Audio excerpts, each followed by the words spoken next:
दोस्तों नमस्कार। कुंडा विधानसभा सीट चर्चाओं में आ चुकी है। जिस तरह से राजा भैया का लगातार जो है कि बयान बीजेपी के पक्ष में आया, हालांकि लोकसभा में सामंजस्य बैठता हुआ दिख रहा था, लेकिन जिस तरह से 9 सीटों के उपचुनाव हुए, चुनाव आयोग ने हंटर बजाया, इसके बाद 12 अधिकारी को सस्पेंशन लेटर देना पड़ता है प्रशासन के द्वारा, उत्तर प्रदेश प्रशासन के द्वारा। इसके बावजूद भी ये चीजें जो दिख रही है, फिर भी राजा भैया सदन के अंदर महा झूठ अगर इस चीजों को सब देखिए, सच्चाई होती है।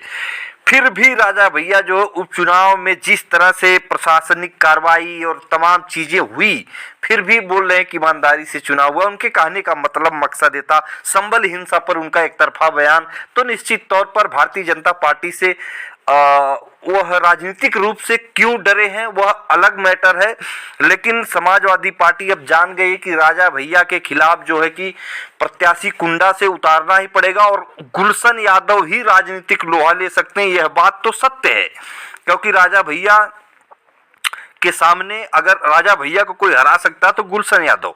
और अब जिला अध्यक्ष जो है छविनाथ यादव हैं, उनको भी बदली करने की बातें चल रही है। हालांकि उसका एक समीकरण के अनुसार चर्चा है, और ये सूत्र जो बता रहे हैं बिल्कुल सही खबर है कि जिला अध्यक्ष को बदली किया जाएगा। और दूसरा पहलू यह भी है कि जो छविनाथ यादव है, गुलशन यादव के भाई हैं, वही जिला अध्यक्ष हैं।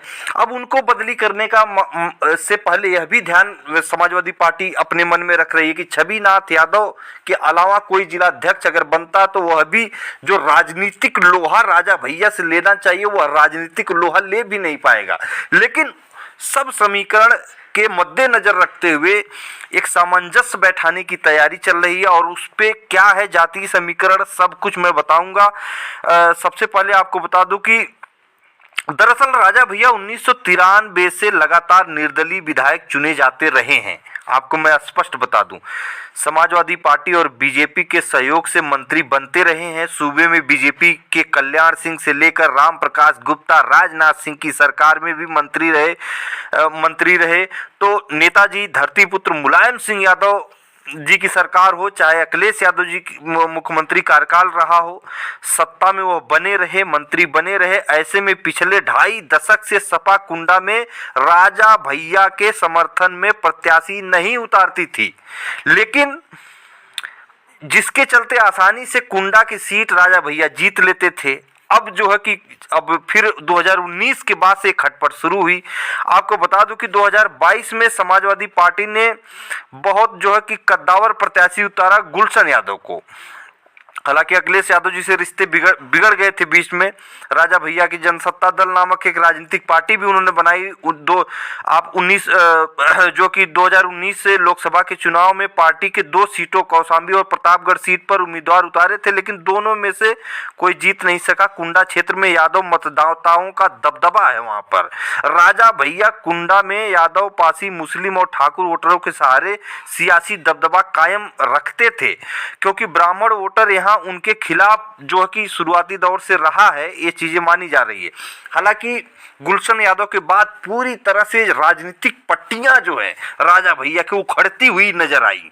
आपको बता दूं कि सियासत में कोई राजा नहीं होता, यह बात अनुप्रिया पटेल जी का था, और वह क्यों था बयान, अब वो 2027 में क्या घातक बनेगा वह भी बताऊंगा। उससे पहले जातीय समीकरण आपको ध्यान रखना होगा।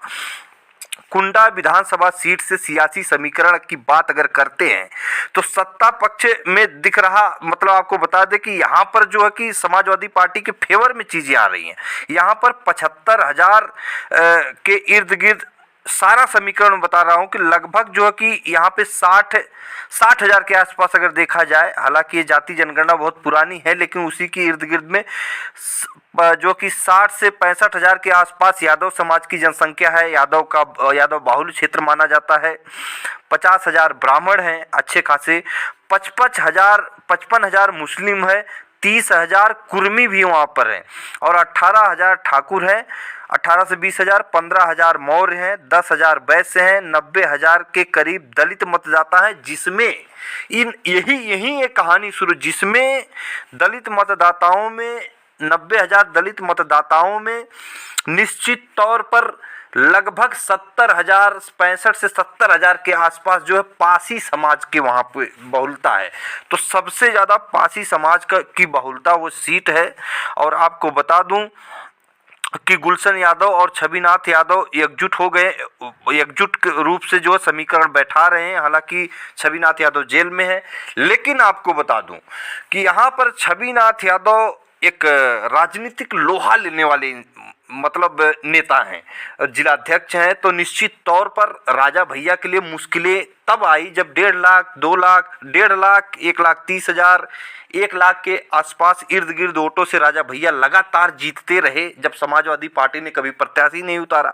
गुलशन यादव को जैसे ही मैदान में उतारा, राजा भैया की लीड धरी की धरी रह गई और जमीन उखड़ने लगी, पांव उखड़ने लगे, राजनीतिक थरथराहट राजा भैया के दिल में आने लगी।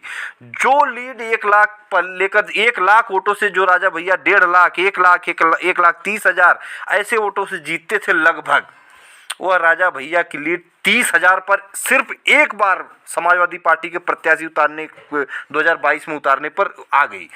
अब उसमें भी काफ़ी यादव वोटर जो है गुलशन यादव को वोट नहीं दिए थे, काफ़ी मुस्लिम भी नहीं दिए थे, राजा भैया के फेवर में थे, क्योंकि पुराने नेता हैं, लगातार लगाव और बनाव रहता है, ये आपको हकीकत में बता रहा हूँ। लेकिन अब पासी समाज का वोट अच्छा खासा राजा भैया को मिलता रहा। लेकिन अब पासी समाज के नेता जो हैं कि वहाँ पे हनक जो है अगर देखा जाए तो इंद्रजीत सरोज की है, और उनके बेटे जो है सांसद वहाँ से बन चुके हैं। राजा भैया का बयान समाजवादी पार्टी के खिलाफ आता हुआ अब दिखाई दे रहा है। हालांकि राजनीतिक पंगा जिसको अगर देखें तो राजा भैया ले रहे हैं, अखिलेश यादव शांत हैं। वो लगातार जो है कि 9 सीटों के उपचुनाव में एक तरफा बात करते हुए दिखाई दिए। संभल में जिस तरह से चीज़ें हुई वो दिख रहा है जनता में, ओबीसी, SC, ST समाज समझ रहा है। लेकिन राजा भैया कौन सी पिच, आंख बंद करके हिंदुत्व की पिच पर चल रहे हैं। चलो हिंदुत्व की पिच पर कोई दिक्कत नहीं, लेकिन सच्चाई को सच्चाई कहने की दम कम रखो। आपको जनता ने वहां पर भरोसा करके जिताया। लेकिन इसी कारण से अब समाजवादी पार्टी का जो है राजा भैया से विश्वास अब उठता हुआ दिखाई दे रहा है। अब पासी समाज के कोई जो जिलाध्यक्ष बनाया जा सकता है, इस तरह की खबर है, और छविनाथ यादव के देख रेख में जिलाध्यक्ष बनाया जाएगा, ताकि जो समीकरण है वो पूरी तरह से एकमुश्त रहे। और वहाँ पर जो हनक है पासी बिरादरी में, निश्चित तौर पर वह हनक जो कि इंद्रजीत सरोज की है, और वहाँ से पासी बिरादरी का जो कि बनाया जाएगा जिलाध्यक्ष, और गुलशन यादव प्रत्याशी होंगे। छविनाथ यादव पूरी तरह से मुस्तैदी से छत्र छाया में, आप कह सकते हैं जैसे राजनीतिक छत्र छाया, उसकी उनकी देख रेख में चुनाव होगा। और जो समीकरण है अब पलटते हुए नजर आएंगे। निश्चित तौर पर राजा भैया के लिए राजनीतिक संकट समाजवादी पार्टी अब खड़ा करने जा रही है। अगर राजा भैया हो सकता है बीच बचाव में अखिलेश यादव से बातचीत करते हैं, कुछ सामंजस्य बैठाते, वो अलग बात है। लेकिन इस तरह समाजवादी पार्टी जिस तरह से उनकी इस रवैये से, और जो कि निश्चित तौर पर अब मैदानी जंग में गुलशन यादव को उतारने के लिए तैयारी कर चुकी है। तो फिर मिलेंगे अगली वीडियो में, तब तक के लिए नमस्कार।